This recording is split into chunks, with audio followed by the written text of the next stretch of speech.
आप जो बता रहे हैं मैं सीधे चलूंगा। यहां पर मेरे साथ जन साहब मौजूद है। सर, पहले ईरान इस मामले में इंटरवीन नहीं कर रहा था और मेरी मिस रिसर्च टीम ने एक बड़ा अच्छा एनालिसिस दिया है। वो ये है कि 16% जो ईरान की पॉपुलेशन है वो अजरबैजान में, इतना ही नहीं करीब जो कि करीब 20 मिलियन लोगों से कम है, और इतना ही नहीं करीब कई 1 लाख से ज्यादा अर्मेनिया के लोग ईरान में हैं। ये सारे डायनामिक्स को देखते हुए ईरान बैलेंस आउट कर रहा था, लेकिन उसकी एंट्री हो रही है, जाहिर सी बात है रूस के कहने पर हो रही है। ईरान और रूस का नेक्सस है। मैं आपसे ये समझना चाहता हूं ये कितनी बड़ी क्राइसिस बनती जा रही है और भारत को कितना अफेक्ट करेगी।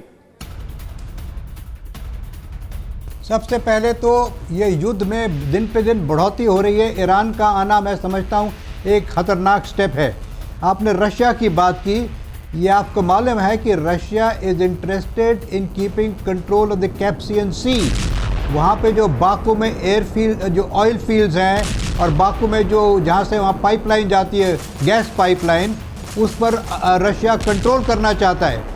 ईरान और रशिया मिलके ये चाहते हैं कि आर्मेनिया का जो ईस्टर्न साइड है, जिस पर ईरान का है, ईरान जहाँ पर है, वहाँ से इसको एक तरह से थ्रेट मिले, जिससे कि इसका कब्ज़ा और इसकी जो एफर्ट्स है वो आर्मीनिया की तरफ कम हो। लेकिन मेरी समझ में ये नहीं आता निशांत कि इससे नुकसान सबका हो रहा है। इससे भारत का भी नुकसान होगा, पूरी वर्ल्ड की इकोनॉमी पर इफेक्ट पड़ेगा अगर ऑयल वेल्स में आग लग गई तो इस समय I think time is running out. Russia has to intervene. Russia is the only power which can stop this.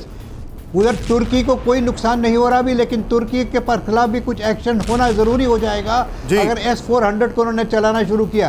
America ने इंडिया के ऊपर भी एक तरफ दबाव डाला था जब हम रशिया से S-400 खरीदने की सोच रहे थे, और शायद खरीद भी रहे हैं।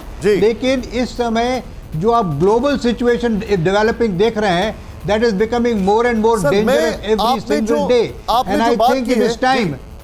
जी, please go ahead, sir. Please go ahead. I think it is time.